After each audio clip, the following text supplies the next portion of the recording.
Орос улбаны улсын нийслэл Москва хотод өрн сүүл явдлуудаас бэлтгэсэн нэвтрүүлгээ үзэгч та бүхэнд хүргэе. Энэ нэвтрүүлгээр улстай төдийгүй дэлхийн олон орны улс төр дипломат болоод бизнес, эдийн засаг, сэтгүүл зүйн нэр хүндтэй зүтгэлтнүүдийг төрүүлсэн МГИМО буюу Москвагийн олон улсын харилцааны их сургуулийн тухай болоод Монгол улсын ерөнхийлөгчийн тамгын газрын дарга цагааны оролцсон олон улсын баг хурлуулаад бусад арга хэмжээнүүдийн талаар нэгтгэн хүргэх болно. Это наш институт, это наше клеймо, и другого повеки не нужно. Оставайся всегда несравненным МГИМО, бастионом студенческой дружбы. Өнгөрсөн 13-наас 16-ны хооронд Москватна дэлхийн 54 орны улс төр нийгмийн эдийн засаг, бизнесийн гээд олон салбарын мэргэжилтнүүдийн цугларалт тус юм а. Өөрөөр ёс заншил, хэл, соёл, мэргэжилтэд эднийг Москвагийн олон улсын харилцааны их сургуулийн төгсөгчдөг нэг л зүйл нэгтгэж байсан юм. Тодорхойлбол тэд 70 жилийн түүхтэй их сургуулийнхаа ойд оролцохоор ирсэн олон орны төгсөгчдийн холбооныхан байсан юм а. Ан хүрээнд сургуулийн төгсөгчдийн олон улсын 2 дугаар форум, хүндэтгэлийн концерт, төгсөгчдийн уулзалт, үдэшлэг, эмоочуудын уран бүтээлийн үзэсгэлэн зэрэг олон арга хэмжээ Москва хотноо болсон. Кремлийн ордонд басан тусрагуулын айн хүндэтгэлийн арга хэмжээнд дэлгэхэд Орос улбаны улсын ерөнхийлөгч Владимир Путин хүрэлцэн ирж баяр хүргэхдээ МГИМОг Орос төдийгүй дэлхийд байхгүй хосгүй дээд боловсролын тэргүүлэгч их сургууль хэмээн тодорхойлсон юм а. Урд өмнө нь төгссөн сургуулийнхаа чойд оролцож байгаагүй Оросын төрийн тэргүүн МГИМОчуудад ийхүү хүндэтгэл үзүүлсэн нь тус сургуулийн нэр хүнд ач холбогдлыг тодорхойлж байна гэж дүгнэхэд буруудахгүй. МГИМО өнөөдөр ганц томоохон сургуулийн төв биш ээ. Энд олон улсын харилцаа, дэлхийн эдийн засаг, эрх зүй болон улс төрийн салбар дэх томоохон шинжилх ухааны ажлууд хийгдэж байна. МГИМО олон улсын орнуудын өндөр зэрэглэлийн мэргэжилтнүүдийг бэлтгэдэг нэр хүндтэй сургууль байсан байсаар ч болно. Орчин үеийн Орос орн олон талтай инх тавинч бодлого бүхий нээлттэй улсаа. Бид хилийн чанд дах түншүүдтэйгээ идэвхтэй харилцаж, дэлхийн давцанд нэгдсэн үндэсний байгууллага болон олон улсын болоод бүс нутгийн хамтан ажиллагааны нөлөө бүхий бүх байгууллагын эндэр дээрээс Оросын эрх ашиг инх тавинч үзэл шударгаасыг хамгаалах болно. Энэ нь МГИМОгийн бэлтгэдэг мэрэгсэн олон улсын харилцааны мэргэжилтнүүдийн хэрэгцээ шаардлага урдын шигэ цаашид ч тасралтгүй өснө гэсэн үг юм а. Замун Орос улбаны улсын гадаад харилцааны сайд Сергей Лавров баярын гол арга хэмжээ олох тус сургуулийн төгсөгчдийн олон улсын 2 дугаар форумыг өндрөөр үнэлж байгаагаа илэрхийлж байсан юм. Тэрээр дэлхийн олон орон дахь төгсөгчдийн холбооныхныг онцлохдоо МГИМОгийн найрамдал, нөхөрсөг харилцааны уламжлалыг хадгалахад дэм болдог зөөлөн хүч хэмээн тодорхойлж байсан юм а. Сергей Лавров нь 1972 оны төгсөгч бөгөөд түүн шиг энэ сургуулийг төгссөн алдартнуудын нэрсийг дурдна гэвэл нэлээд их цаг хугацаа орох болно. МГИМО нь Орос улбаны улсын гадаад харилцааны яамны дэргэдэх их сургууль бөгөөд энэ сургуулийг тус яамд ажиллах дипломатуудын эхний шатаж гэх тодорхойлт бий. Гадаад харилцааны яам Москвагийн олон улсын харилцааны их сургууль ах дүүгийн харилцаатай. 70 жилийн хугацаанд олон 10 мянган төгсөгчид улс төр дипломат болон бизнесийн салбарт хүчирхэг баг бий болгосон. Хэдийн чандд ч улс төр эдийн засаг, сэтгүүл зүгээд олон салбарт оргилд хүрсэн төгсөгчид маань бий. Эхний форумыг Азербайджаны ерөнхийлөгч Алхим Алиевийн санаачлах дэмжлэгтэйгээр зохион байгуулсныг ноён Торкунов сая хэллээ. Энэ форум нь 2 дахь удаагийн боловч МГИМОгийн төгсөгчид үнэхээр энэ арга хэмжээг нааштайгаар хүлээн авч байгаа нь нийт 54 орны 1250 төгсөгч энд бүртгүүлснээс тодорхой харагдаж байна.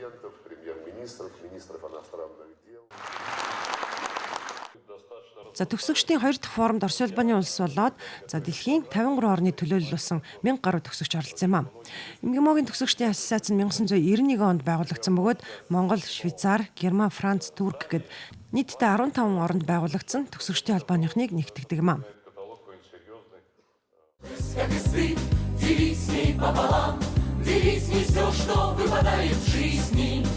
Это наш институт, это наше клеймо, и другого повеки не нужно.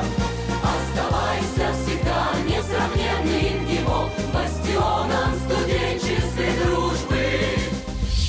Монголчуудын хувьд Москвагийн олон улсын харилцааны их сургууль бол хилийн чандад боловсрол эзэмших хамгийн ихний гарцсан байсан юм.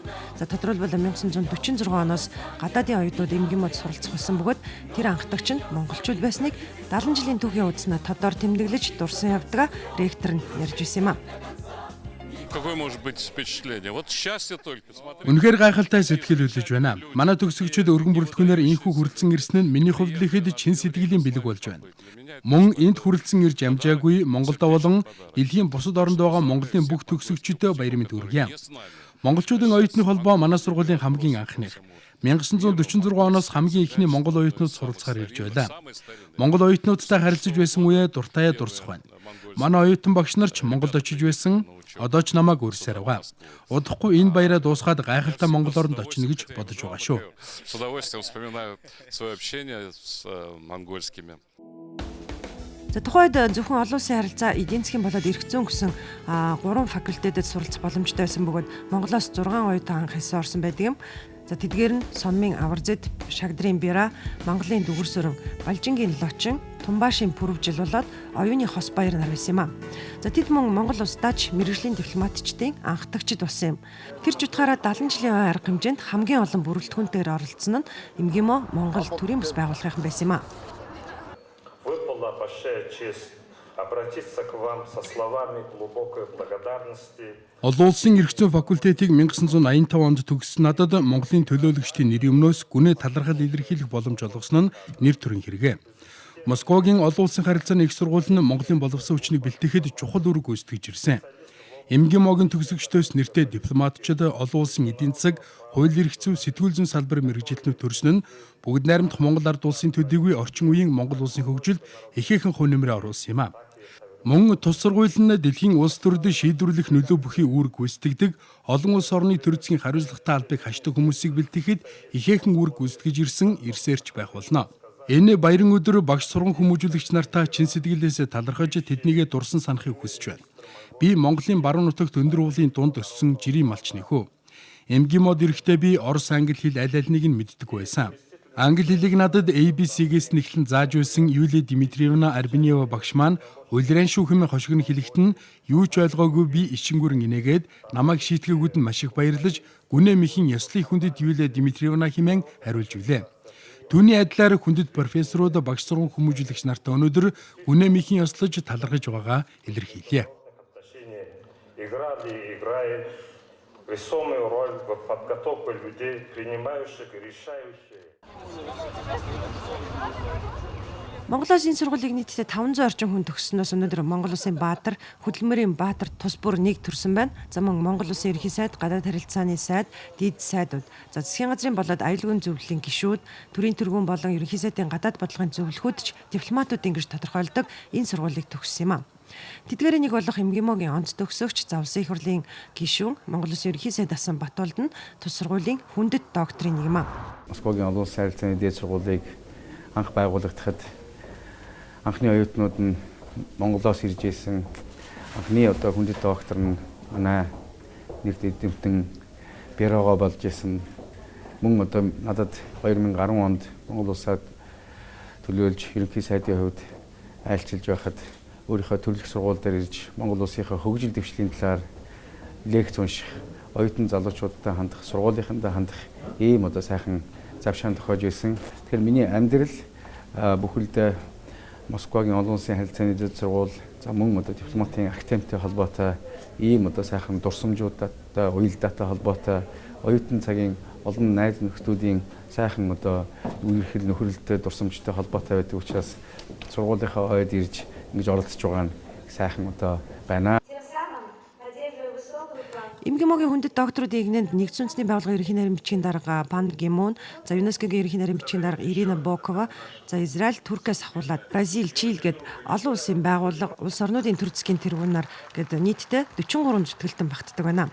За мөн МГИМОчууд манай төгсөгчдийг өндрөөр үнэлж явдаг батлсан үйл явдал 70 жилийн ойн баяраар болсон.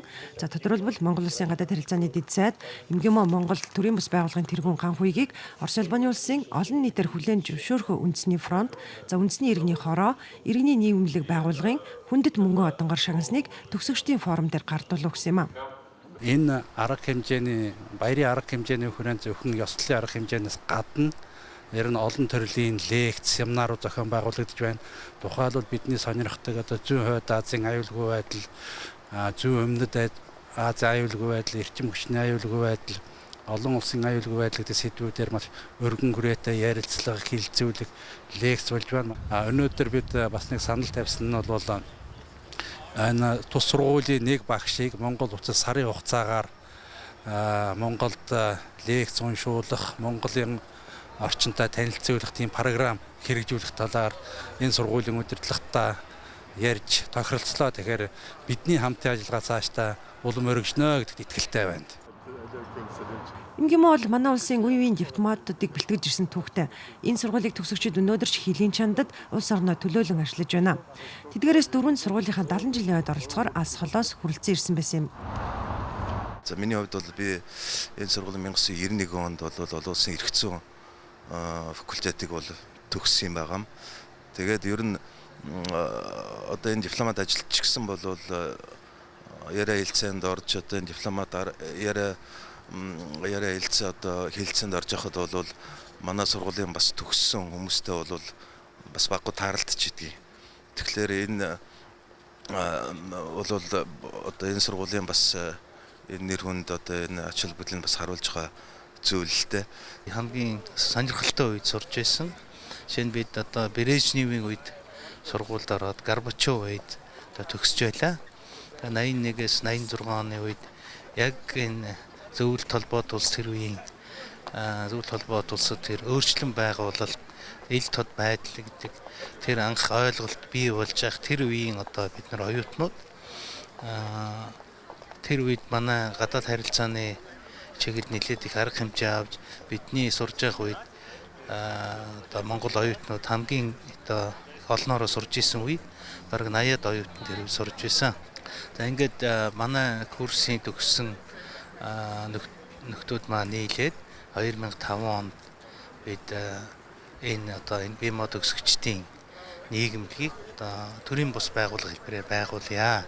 Төгсөгчдийн сайн дурын үндсэн дээр байгуулсан чөлөөтэй ийм нийгэмлэг хэлбэрээр байгуулж ажиллаулъя гэд ингээд бид төрийн бус байгууллага маягаар байгуулж анхны ерөнхийлөгчөөр нь ажиллаж байсан. Энэ баярт оролцож байгаа бусад орны төлөөлөгчдөөс Монгол улсын төлөөлөгчдөд хамгийн өндөр түвшинд хамгийн олон төлөөлөгчдөд оролцож байгаагаараа бас энэ сургуульд манай төгсөгчдийн өгж байгаа ач холбогдлыг өндөрт харуулж байгаа ийм хөргөн оролцоо болж байна.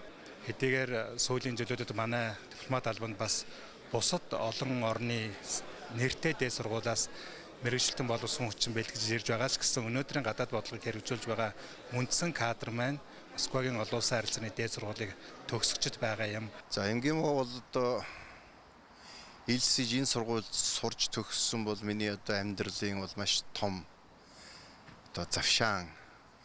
Миний идэ болтол одоо энэ ажил амьдралд ингэ хүргэсэн одоо гол үндэс суурь болсон. Энэ сургуульд бол манайх боловсон хүчтэй гадаад харилцааныхаа боловсон хүчинг бол бэлтгэх нь бол зүйтэй. Энэ сургуульд төгссөн хүүхэд бол шууд гадаад явдлын яамд ороход одоо яг нэг хэлэхэд бусад сургууль төгсөөд гадаад яамд орж ирсэн хүүхдээс толгой илүү байдаг. Ярэ бэлтгэгдсэн байдаг. Энэ сургууль төгссөн хүн бол ерөөсөө төгсөөл шууд гадаад харилцааны салбарт шууд ажиллахаар тийм бэлтгэлтэй орж ирдэг.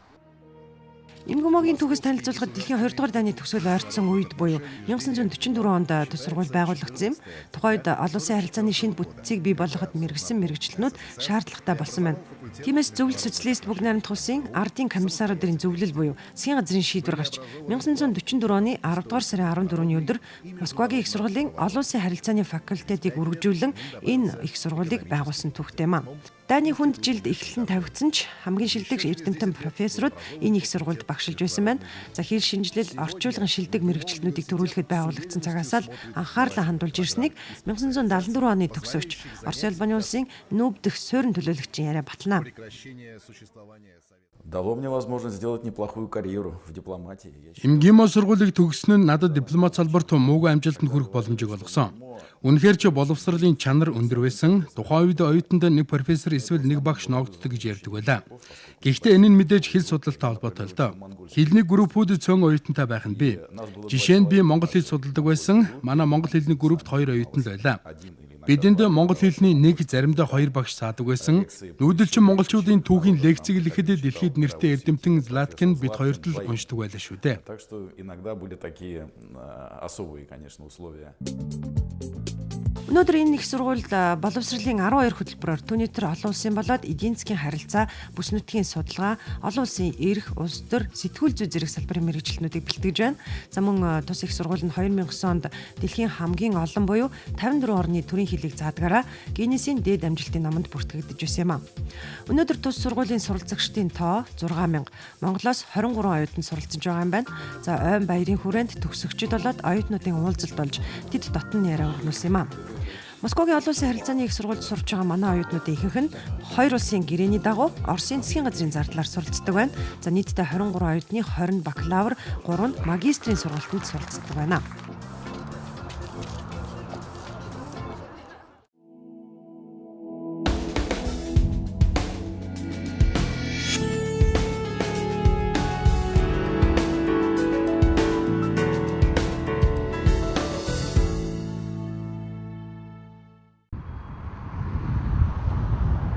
За нэвтрүүлгийн дараагийн хэсэгтээ Москвад болж өнгөрсөн бусад үйл явдлын мэдээллийг хүргэе. За юуны түрүүнд Орос улбаны улс Монгол улсын ерөнхийлөгчийн тамгын газрын дарга нарын уулзалт энэ үеэр Москва хотно болсон юм а. Сергей Иванов цагаан нарын энэхүү уулзалтаар хоёр орны харилцаа хамтын ажиллагааны асуудлыг за түүний дотор өнгөрсөн 9-р сард Орос улбаны улсын төрийн тэргүүн Владимир Путиний айлчлалын үеэр тохиролцож гарын үсэг зурсан гэрээ хэлэлцээрүүдийг ажил хэрэг болгох чиглэлээр хамтран ажиллах тухай санал солилцсон байна. За түүнчлэн Монгол улсын ерөнхийлөгч Илбэг Доржийн Орос улбаны улсад хийх төрийн айлчлалын бэлтгэл ажлыг хангах асуудлыг ч хэлэлцсэн байна. За мөн өнгөрсөн өдрүүдэд Москва хотно мэдээллийн технологийн хурдцтай хөгжлийг боловсролын салбарт давуу тал болгон ашиглах, буурай болоод хөгжиж буй орнуудад мэдээллийн технологийн дэвшлиг хүргэх боломж арга замын талаар өргөнөөр хэлэлцсэн юм. За нэгдсэн үндэсний байгууллагын ЮНЕСКОгийн боловсролын салбарын мэдээллийн технологийн хүрээлэнгийн төлөөлөн удирдах зөвлөлийн шинэ бүрэлдэхүүний анхны хуралдааны үеэр болоод дэлхийн олон орны боловсролын салбарын мэргэжилтнүүд улс орнуудын шийдвэр гаргах төвчний төлөөллөд оролцсон баг хурлын үеэрч дээрх асуудлыг хөндөж хэлсэн юм а. Анх удаага ингээд өдөртөх зөвлөлийн гишүүн болж байна. Тэгэхээр мэдээж энэ бол нөгөө олон улсын одоо нэгдсэн үндэсний байгууллагын боловсрол соёлын шинжилгээ ухааны байгууллагын харьяа институт учраас мэдээж миний үүрэг бол хоёр одоо чиглэлтэй байгаа. Нэгдүгээрт нөх юм бол энэ нийт гишүүн орнуудад энэ олон улсын хэмжээнд энэ институт ямар үүрэг роль гүйцэтгэж болох вэ гэдэг асуудал. Энэ юу вэ гэхээр одоо боловсролын салбарт мэдээллийн технологиг яаж ашиглах юм тий. Одоо сургалтын ямар шинэ арга барил байгаа, бусад орнд ямар сайн туршлага байгаа, ер нь юу хийх ёстой юм бэ гэдээ олон талаас нь би бас ярих ёстой. Нөгөө бусад орнуудад одоо олон улсын институт учраас нөгөө талаас гэх юм бол мэдээж бас нөгөө энэ салбарт ажиллаж исэн хүний үед бас яг Монголынхаа нөхцөлтэй уялдуулаад бусад орнд юу хийгдэж гин үү? Тэгээ бас энэ институтын боловсруулсан баримт бичиг, бодлогын баримт бичиг одоо мэдээллийг бас Монгол яаж нутагшуулах вэ? Яаж хэрэгжүүлэх вэ? Тэгээд бас Монголтой яаж хамтарч ажиллаж болох вэ гэдэг ийм талаас нь бодож байгаа. Нэгдсэн үндэсний байгууллагын ЮНЕСКОгийн боловсролын салбарын мэдээллийн технологийн хүрээлэнгийн төлөөлөн удирдах зөвлөл нийтдээ 11 гишүүнтэй. За тус зөвлөлийн гишүүдийг ЮНЕСКОгийн гүйцэтгэх захирал сонгодог бөгөөд ерөнхийлөгчийн тамгын газрын дарга цагаан энэ оноос 2017 оныг хүртэл тус хүрээлэнгийн төлөөлөн удирдах зөвлөлийн гишүүнээр ажиллахаар сонгогдсон юм а.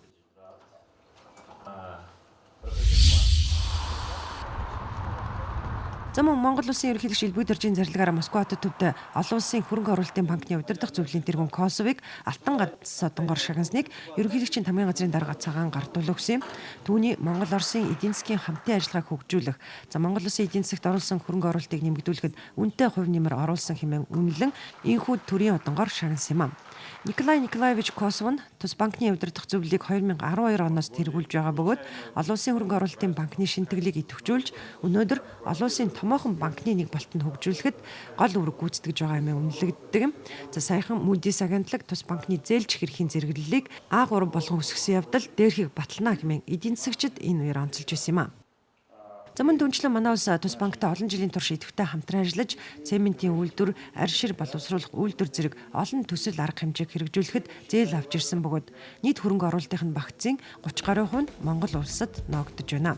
Үзэгч та бүхэнд Москва хотоос бэлтгэсэн нэвтрүүлгээ хүргэлээ. Анхаарлаа хандуулсанд баярлалаа.